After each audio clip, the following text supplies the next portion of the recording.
नमस्कार, लोकलवेल यूट्यूब चॅनलवर आपले मनःपूर्वक स्वागत आहे।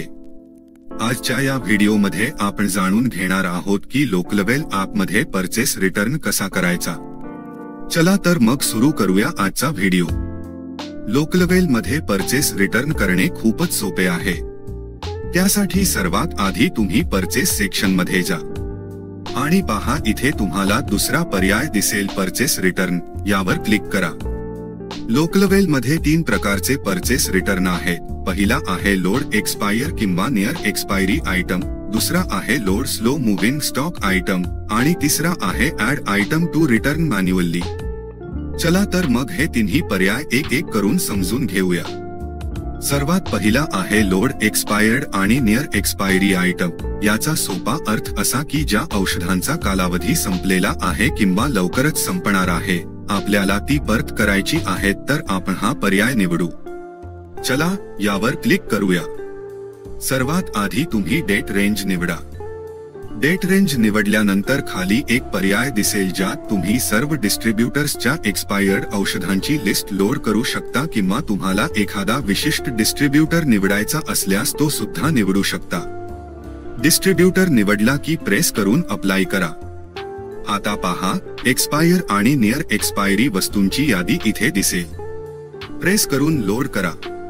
पाहिले तर डिस्ट्रीब्युटर नुसार संपूर्ण सारांश इथे दिसेल। किती प्रॉडक्ट्स आहे, टॅक्सेबल अमाउंट किती आहे, रिफंड किती मिळणार आहे आणि बॅलन्स काय आहे। आणि खाली संपूर्ण परचेस रिटर्नची एकूण माहिती दिली जाईल। एकूण किती products, taxable amount, refund amount, balance वगैरे। एकदा व्यवस्थित तपासून घ्या आणि नंतर सेव्ह करण्यासाठी Alt S प्रेस करा। पहा, अशा प्रकारे तुमचा परचेस रिटर्न यशस्वी झाला आहे। आता ज्या डिस्ट्रीब्युटरला तुम्ही रिटर्न दिला होता त्याचे नाव इथे सर्च करा।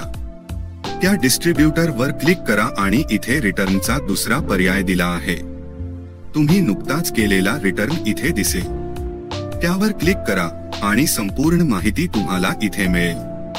परचेस रिटर्नचा दुसरा प्रकार आहे load slow moving stock item. याचा अर्थ असा की जे प्रॉडक्ट्स विकले जात नाहीत किंवा खूप हळूहळू विकले जात आहे, ते प्रॉडक्ट्स तुम्ही रिटर्न करू शकता। या पर्यायावर क्लिक करा। तुमच्याकडे प्रॉडक्ट किती दिवसांपासून आहे ते तुम्ही इथे ठरवू शकता। सध्या 90 दिवस आहे, पण तुम्ही हवे असल्यास हे कमी जास्त करू शकता। लोड एक्सपायरी साठी तोच आधीचा पर्याय आहे। डिस्ट्रीब्युटर, तुम्ही सर्व डिस्ट्रीब्युटर्स निवडू शकता किंवा एखादा ठराविक डिस्ट्रीब्युटर सुद्धा निवडू शकता। प्रेस करा आणि पुढे जा। आता तुम्हाला त्या प्रॉडक्ट्सची यादी दिसेल। लोड करण्यासाठी पुन्हा प्रेस करा।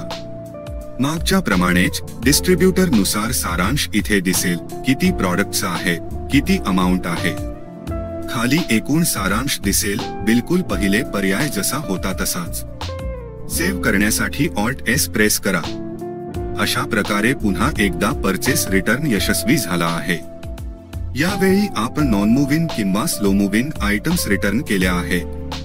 तीच प्रोसेस वापरून तुम्हाला रिटर्न बघायचा असेल तर डिस्ट्रीब्युटरचं नाव इथे सर्च करा, निवडा आणि बघा इथे रिटर्नचा पर्याय आहे। इथे गेल्यावर तुम्हाला काही रिटर्न्सची सविस्तर माहिती मिळेल। आणि परचेस रिटर्नचा तिसरा पर्याय आहे add item to return manually.